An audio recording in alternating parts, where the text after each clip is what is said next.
Now for a movie rant break, One Up presents a movie rant break.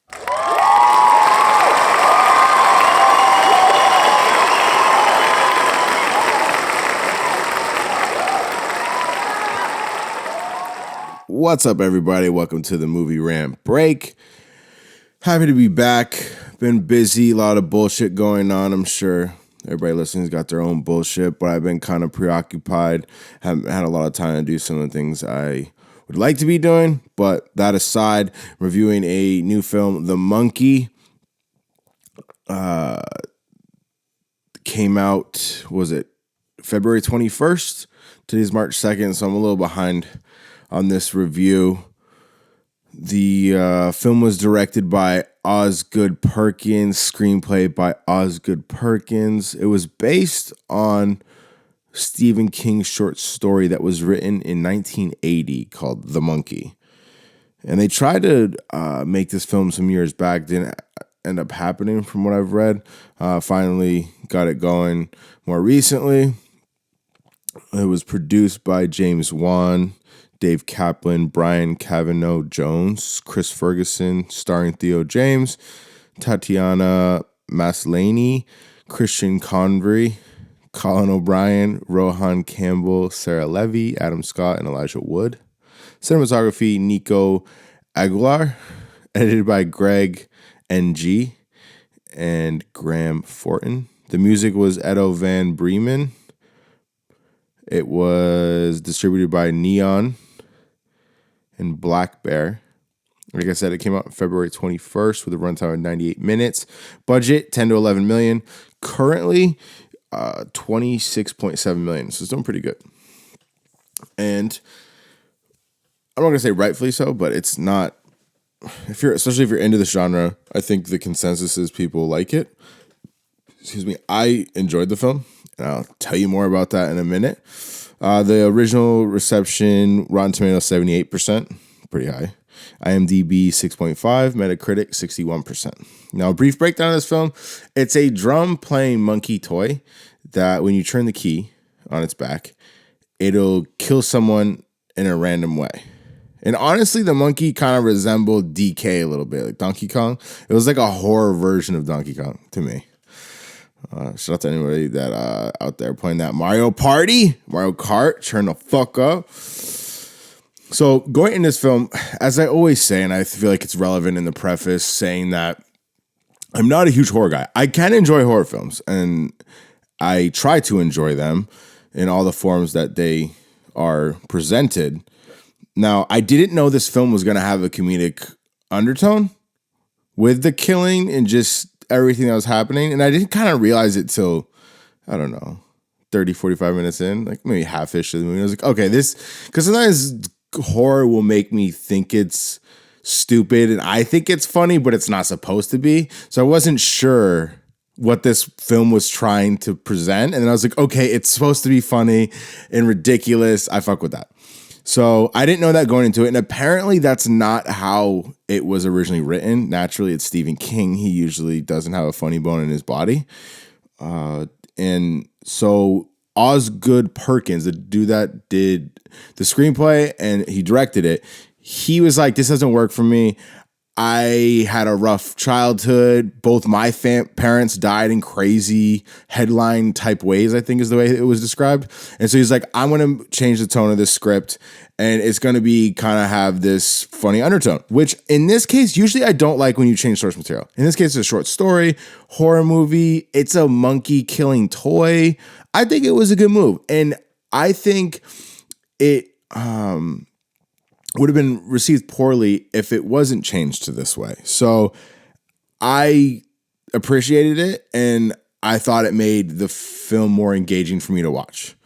You know, waiting to see what the next crazy kill was going to be, and some of them were kind of funny. It was ridiculous. I mean, one of the best kills, I mean, there was a lot of crazy cool ones.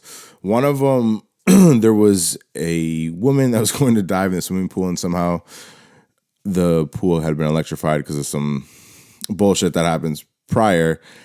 And the main character, Hal, is like, don't dive in the pool. She dives into the electrified pool and explodes. And a leg just comes flying at the main character, Hal, and he has to duck to avoid the leg hitting him.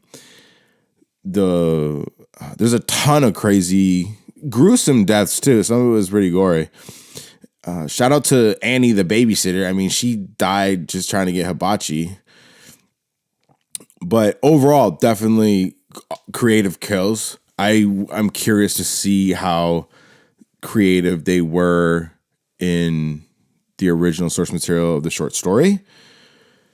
There was one stupid kill though. There was I would call it the dumbest death in the monkey, and that was the bumblebee kill where this beehive gets irritated and then there's a hole in the window of the windshield of the car and the bees decide to make this laser attempt at like the whole beehive, and every bee and its sister and cousin rolls through this from the beehive through the windshield into the mouth of the character that's sitting in the back, and it's just this funnel of constant bees filling this person's body. And just with the CGI and the overall idea, I just was like, that's lame. It wasn't cool. It was the only thing in the movie that I really thought was super dumb. I mean, the movie's dumb, but it was just super dumb.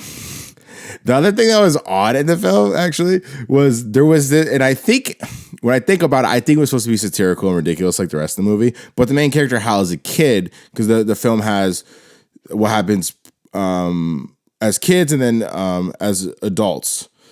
And the main character as a kid gets bullied by this girl bully posse, and didn't make sense to me, but I mean, this movie doesn't make sense, but it just was, at first I thought it was some weird woke nonsense, but I think it was intended to be comedic, like this kid's getting bullied by these 7 butchy middle schoolers. And I think that's what that was supposed to be. But at first I was like, oh really? The girls they're the bullies now in the movies, but like I said, I think it was for comedic purposes. The main character, Hal, played by Theo James, was interesting because he did a good job appearing to be damaged from the events when he was younger, with like his people that he loved and knew dying very weirdly. And I don't think a lot of people might necessarily care about this aspect, but I like to see how the character was affected by the trauma as a kid. And I felt the actor Theo James did a good job translating that on screen. You could tell he was damaged, and he was an awkward character. And then he also plays the twin, because they're twins. So he naturally plays his bully brother, Bill. And it was kind of crazy how the other brother, Bill, was the one that goes off the deep end as an adult. Excuse me. You would have thought Hal, the one that gets bullied, would be the one that goes off the tracks and what have you, but Bill end up being psycho, and ever since they got rid of the monkey as kids, he's been trying to get the monkey back, and then is obsessed over it and is super unstable, and he's essentially a psychopath. But good performance on Theo James, and honestly, the son of Hal, Petey, played by this new cat, Colin O'Brien, he did a really solid job as the kid, and his just acting abilities in the range he had, I thought was on point.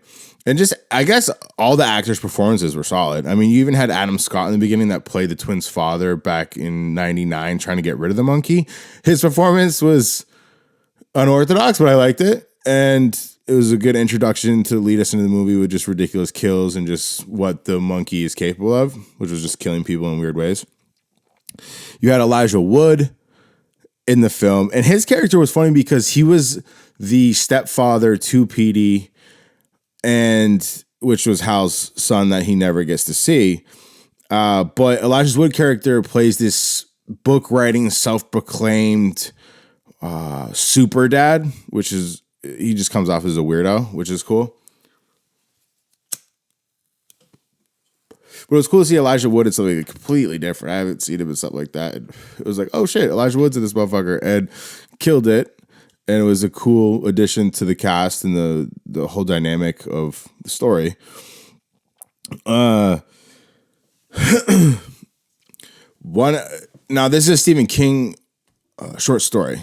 Now, Stephen King, a lot of times, the setting of a lot of his stories is in the Northeast, Maine, New Hampshire type shit. And this one takes place in Maine, right? And it was interesting because it took place in Casco. And I'm not very far from Casco. We're talking a couple minutes here. And it was just like funny because all of a sudden they show the Casco sign and they showed and depicted it like it's a rundown area. And Casco, don't get it twisted, it's not the best of towns. I'm not gonna sugarcoat that. Like, especially the locals around here, I don't think are overly keen on Casco. But anyways, I thought it was funny because it just, so many movies depict Maine a certain way.